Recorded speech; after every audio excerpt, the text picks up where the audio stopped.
mahasiswa dari JDM dulu, program studi pendidikan guru Madrasah Ibtidaiyah. Di sini saya Kurniawan Dari dan teman saya Sini Prasetya Pak, dan saya Nada Azara.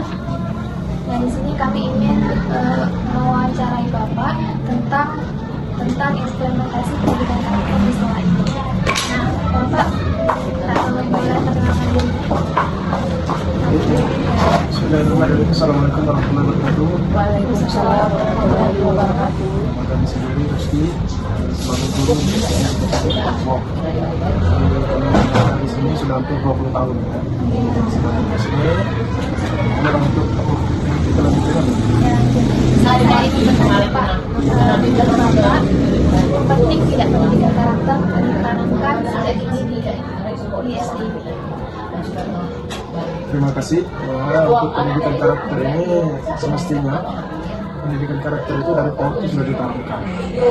Karena karakter ini sangat penting untuk menentukan masa depan. Apalagi kalau kita usia SD, usia emas.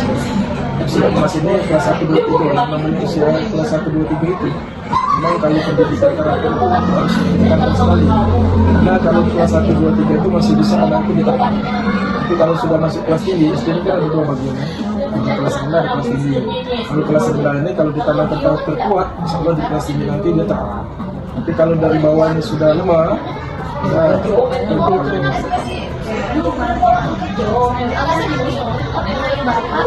makna dari industri menurut Bapak itu apa? Nah, kita untuk sekolah umum negeri khususnya kita ini, alhamdulillah kita di SD kita ini sebenarnya muslim kan. Jadi kalau muslim ini bisa satu arah gitu. Tapi kalau sebelum ini di SD kita juga ada agama lain kan. Tapi kalau sekarang maksudnya kita sekarang ini muslim, jadi kita terarah. Ada guru PAI-nya, apalagi kan sekarang ini sudah jauh lah muncul kan. Oh iya. Dari apa namanya, dari koridor keagamaan kita kan, yang merah pengaruh mungkin kita yang baik, ya kan. Tentunya di situ, maka di situ penting sekali ditekankan di situ karakter dalam hal pelajaran agama. Apalagi kita negeri ini pelajaran agama itu pada satu minggu cuma 3 jam. Seminggu dibandingkan mata lain luar biasa kurang lebih. Kalau di sekolah ini Pak, kegiatan atau kebiasaan apa yang bisa dilakukan untuk meningkatkan nilai religius di guru sendiri? Ya harian ada juga kegiatan religius ya. Yang sehari-hari itu misalnya kita membiasakan salam, ketemu kawan, ketemu guru, dengan orang tua. Nah, sudah itu kita biasa pagi menyambut tamu, menyambut siswa itu disambut pakai ucapan assalamualaikum, dikasih senyum, kan itu salah satu kebiasaan kalau itu Islam ya. Nah, kemudian juga ada kegiatan bulanan dan mingguan. Nah, biasanya kita dalam setiap minggu itu ada kegiatan ya, Jumat ada syukur. Jumat ini kalau di SD gitu nih kadang berganti setiap bulan. Ada kadang itu apa namanya duha, ada pilacin. Di SD kita sudah terbiasa kan. Kalau bulan puasa biasanya ada apa namanya tuh santri kilat. Oh. Itu untuk menunjukkan untuk namanya kebiasaan. Jadi dalam kelas juga sebelum dan sudah belajar doa. Pak, kalau nilai kejujuran nih, menurut Bapak apa sih maksudnya nilai kejujuran bagi seorang pendidik? Ya, khususnya kita pendidik, kita duluan yang ngasih contoh. Jujur ya. Nah, SD kita juga sudah terbiasa kan. Ketemu duit di depan itu salah satu contohnya. Contoh kecil, ketemu duit dikasihnya di sini, dikasih ke guru. Tidak mau ngambil ya. Nah, laporkan. Kalau lapor duit itu besar, ya tetap dilaporkan. Pak, ada duit hilang, Bu, ada duit hilang ini sampai ini dapat duit. Itu salah satu contoh untuk menanamkan kejujuran. Ya. Terus Pak, contoh nyata apa yang sekolah ini lakukan agar nilai kejujuran ini tertanam pada siswa? Yang membiasakan anak itu berkata, bertutur. Ya. Apapun ini, sekecil apapun permasalahannya dibicarakan.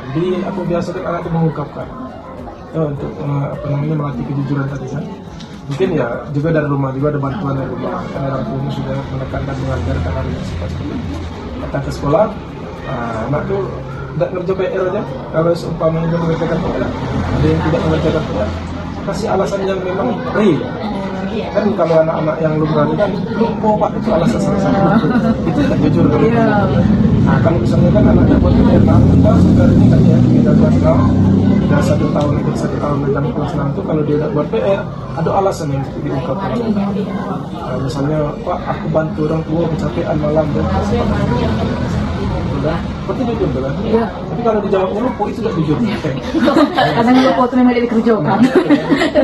Ini Pak, kalau nilai rasa hormat dari Bapak tuh rasa hormat tuh apa?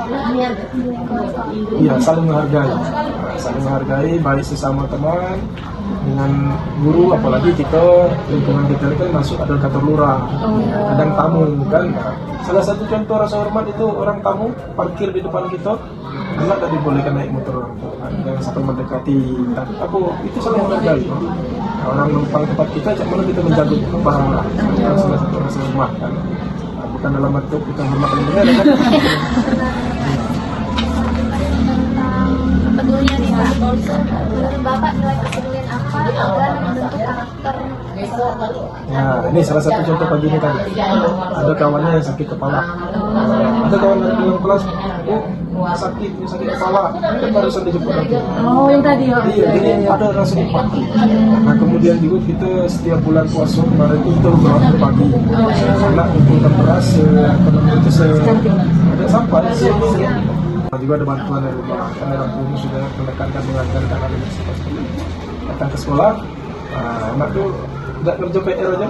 Kalau seumpamanya dia mengerjakan PR, ada yang tidak mengerjakan PR, kasih alasan yang memang real. Kan kalau anak-anak yang lumrah kan lupa Pak, itu alasan salah satu itu tidak jujur kan.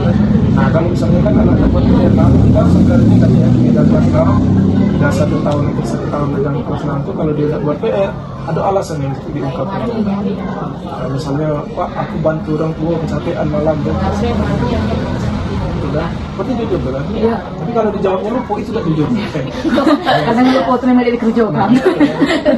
Ini Pak, kalau nilai rasa hormat dari Bapak tuh rasa hormat tuh apa? Iya, saling menghargai. Nah, saling menghargai baik sesama teman dengan guru, apalagi kita lingkungan kita ini kan masuk ada kantor lurah, kadang tamu kan. Nah, salah satu contoh rasa hormat itu orang tamu parkir di depan kita, anak tidak dibolehkan naik motor orang tua, kan? Jangan sampai mendekati. Tapi aku itu saling menghargai. Nah, orang numpang tempat kita, cak mana kita menjaga barang orang. Salah satu rasa hormat kan. Nah, bukan dalam bentuk kita hormat yang benar kan. Kepedulian nih Pak, menurut Bapak nilai kepedulian apa agar membentuk karakter seseorang? Nah, ini salah satu contoh pagi ini tadi. Ada kawannya yang sakit kepala.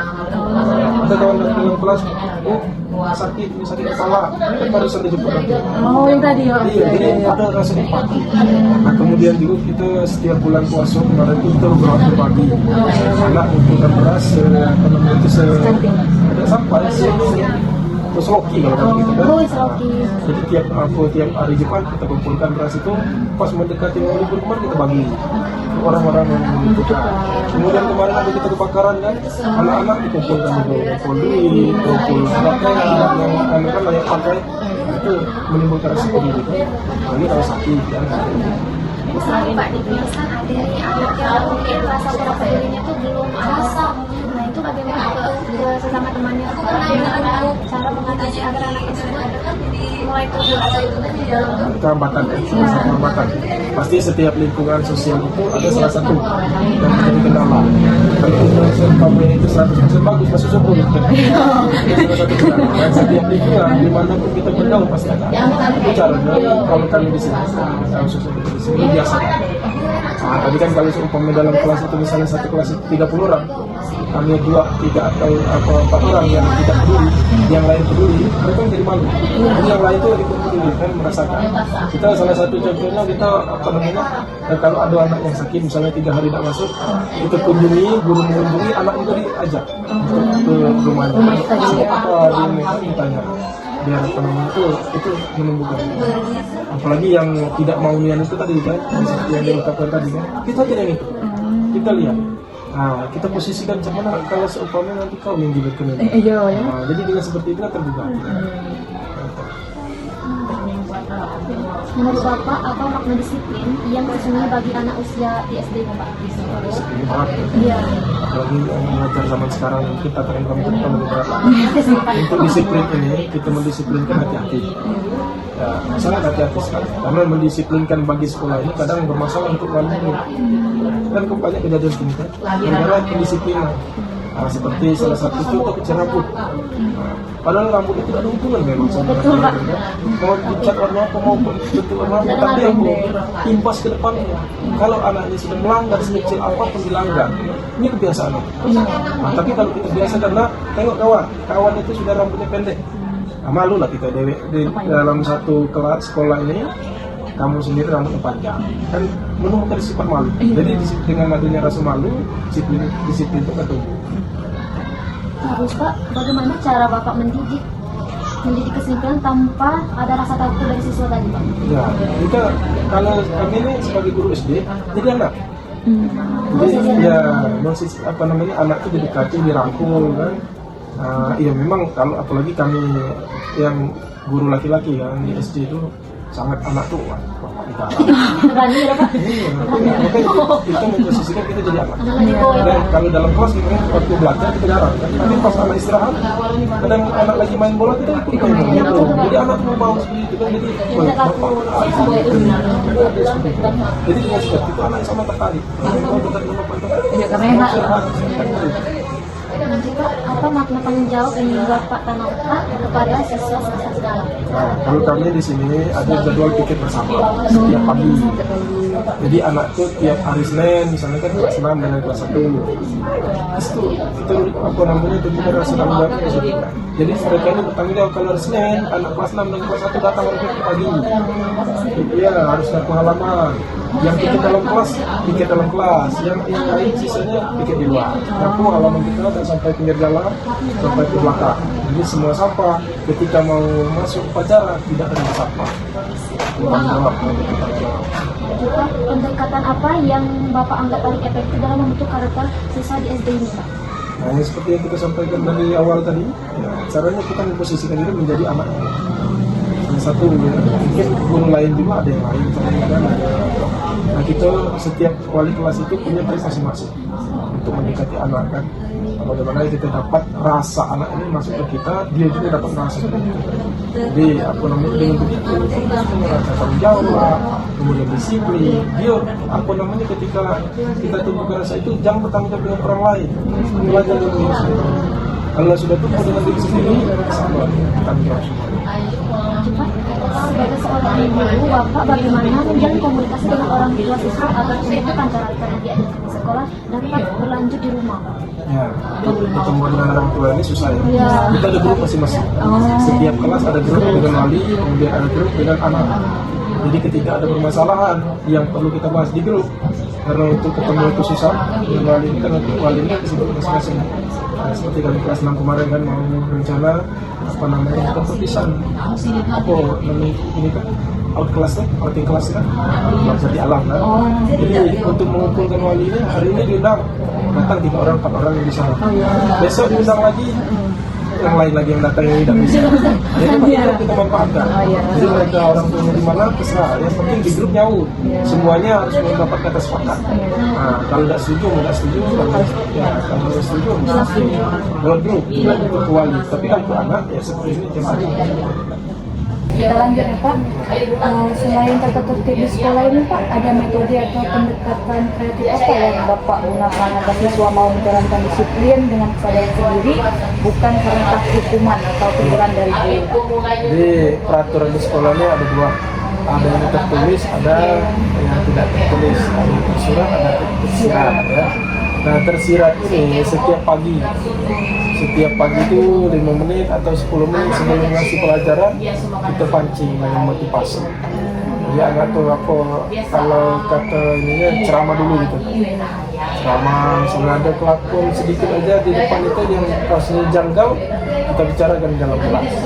Nah, kalau tadi tingkahnya seperti ini, seharusnya tak boleh seperti itu, harus seperti ini. Kan dikasih tahu seperti itu. Jatuhnya kayak evaluasi lah Iya, ya Pak. jadi kemudian kan akhir pembelajaran juga kita karena lain kali ngomongnya seperti itu tidak layak dia mau. Kalau untuk di sekolah ini Pak, apakah memiliki program seperti tiket kelasnya sudah kan Pak? Terus kalau menjaga fasilitas atau kegiatan kemudian yang melatih rasa hormat dan tanggung jawab siswa itu secara langsung atau ditekankan terlebih dahulu Pak? Langsung. Langsung. Nah, jadi kita membuat aturan tersirat itu pas ada ketemuan. Nah, ada ketemuan. Misalnya seperti motor itu kan nggak tersurat tuh. Iya. Motor parkir banyak tuh. Nah, diajarkan itu motor parkir ya. Memang enak dia duduk di situ kan. Tapi lah kalau seumpamanya motor itu hilang tutup ventil, kamu yang duduk di atas itu tanggung jawab. Atau ketemu tadi orang tadi lah pakai motor datang ke sini patah spionnya, lah patah karena kamu duduk di situ kamu disangkut di situ lah ada apa pembiasaan gitu. Iya, jadi anak itu di situ, itu barang orang nggak boleh diganggu kan seperti itu. Kalau dari pesan atau harapan apa yang ingin Bapak sampaikan kepada para calon pendidik seperti kami sebagai mahasiswa itu kan Pak yang akan terjun ke dunia pendidikan? Kalau saran untuk kalian ya sebagai pendidik ke depan ini era kamu nanti lebih berat lagi. Terus terang aja era kamu saya termasuk generasi milenial kan yang mengalami 3 fase. Itu aja untuk menyesuaikan diri itu alhamdulillah kalau kita ada kemampuan kan. Nah, karena kami ini dari zaman HP telolet sampai HP seperti ini. Nah, itu jadi setiap ini kita harus upgrade diri. Setiap tahun, setiap ada pergantian kebijakan kita harus mengikuti, harus upgrade. Jangan sampai kita diam. Nah, kita harus jangan pragmatis, kita harus ideal mengikuti. Walaupun seperti kami generasi milenial, tapi kalau masalah ini kan agak kalau HP ini kan baru, jadi generasi ini kan canggih kan. Ya kita belajar. Nah, ini dapat IPF itu kan, plat channel. Nah, kita generasi kita di sini termasuk senior kan, salah satu kan itu generasi milenial, bukan lagi milenial itu kan, masuk Gen Z kan, kelahiran 2000-an. Iya, 2000-an. Itu kan lahirnya berarti kan pola canggih mereka. Nah, bagi kami harus upgrade ini, banyak sadar diri. Iya, harus tidak seperti itu. Tidak bakalan maju. Mungkin dari pertanyaan kami sama Bapak cukup segitu Pak. Terima kasih atas waktu yang Bapak luangkan untuk kami. Maaf jika mengganggu atau ada kesalahan kata dari kami. Mungkin cukup itu yang kami sampaikan. Kalau seumpamanya kami ada perkataan kurang pas, kurang sesuai, nanti ya ditinggalkan di sini. Iya. Yang baiknya boleh bawa. Terima kasih ya Pak. Ya. Assalamualaikum warahmatullahi wabarakatuh. Waalaikumsalam warahmatullahi wabarakatuh.